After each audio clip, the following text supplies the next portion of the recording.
Welcome back to my video series on using Audacity to create podcasts. In this third video, Become an Expert, I'll show you how to add a second track with music and how you can adjust the volume for each separate track of your recording. Using a combination of all the tools and tricks you've learned in this video series, I'll demonstrate how to create an introduction to your podcasts that can be used over and over again. For a class project with several podcast episodes, this final video will save you time, allowing your students' work to really shine.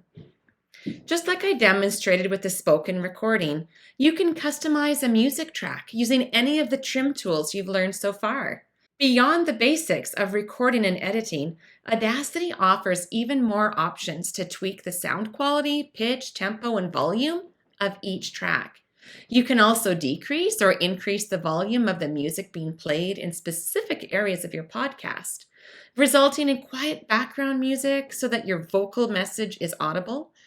Music can also be used as part of your introduction to the podcast, setting the stage or capturing the attention of your listeners. Let's get started with adding a music track. Remember that you will need music that is free from copyright, and then download a song from one of the many royalty-free websites. Alternatively, a musical track could be used to add sound effects, using natural sounds to create the illusion of being outdoors while recording your podcast, or eerie background noises to accentuate a scary tale. Once you have saved a folder to your desktop, you then open it in the Audacity application. So you're going to actually go to File and Import Audio. Move track up. There we go. It's a little bit closer so that we can see. The students will just simply click and drag where they want their audio track to begin with the music. The next decision is going to be which part of the musical track that they want it to be played. So they need to decide if they want the music to play throughout the entire production, or just the intro, or maybe just at the end, or maybe they want a combination of all of that. Let's take a look at how the volume of music can be adjusted so it doesn't overpower their voice. Just as we trimmed and clipped the audio tracks, musical tracks can also be done using the same tools. So in my clip, I want to mix my voice and music for the introduction to this podcast. So I've compressed the amplitude of my audio narrative, but now I want to lower the volume of the music. So while we can use the manual envelope tool to do this, there is another tool called the Auto Duck that eliminates from spending too much time with this type of editing. So in order to use this tool, you need to check that your voice tool is set below the music track. So let's do that. Do the drop-down menu, and we're just going to move the track down. So here we have my intro, and here we have the music. We'll just move it across. And again, let's change our zoom tool so we can fit the music or the introduction across there. That will work a lot more nicely. Highlight the section of the music clip where you want the volume to be lowered. Then we're going to go to the Effects drop-down menu again, and we're going to highlight Volume and Compression, and we're going to select Auto Duck. And so this graph represents the volume of the music over time. So this first section, the music volume is normal, as well as the latter part.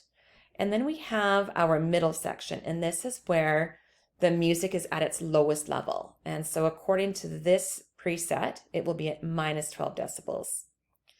And then we have our decline and our incline. And this will just have a gradual change over half a second. The decibels are going to drop to minus 12. So let's just listen to what that would sound like.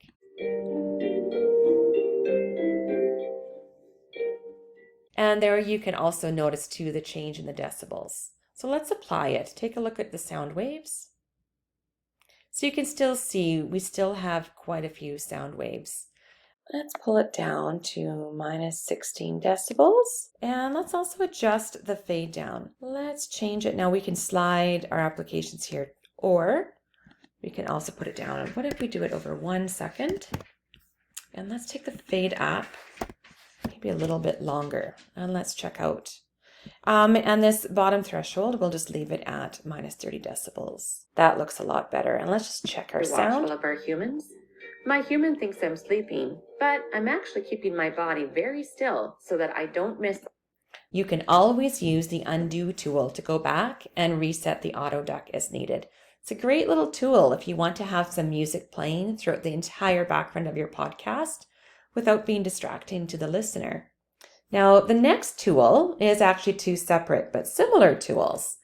And these are handy if you only want music playing in the beginning or ending, or perhaps some random parts in the middle. So I'm just going to demonstrate how you would use the fade out tool. So let's take a look here. Let's suppose we've got our intro coming in. Maybe I want it to be a little bit quieter.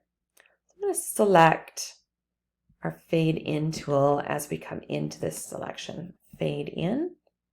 And you can see it starts out almost quietly and then the sound occurs. Now, if we wanted to do that same bit where we have our ending for our introduction, let's choose this spot and we're just going to split our clip. We'll slide it over a little bit. And let's have this start to gradually decrease in our sound, I think, from that area. And we'll do a fade out effect. And let's take a listen.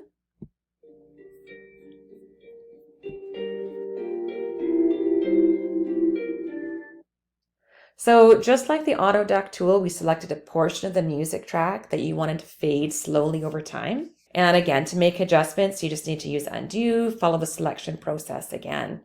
I prefer to trim the audio after the fade out and then just have my voice over the narration playing. Both the auto duck and fade tools have their benefits, allowing the podcaster to decide which tool would make their podcast sound the best. With Audacity, the tools are perfect for beginners and advanced podcasters alike. There are additional tutorials that you or your students may want to follow, and you can experiment with new tools. In the end, every one of your students will feel successful and have a great sounding podcast to share with others. Happy podcasting!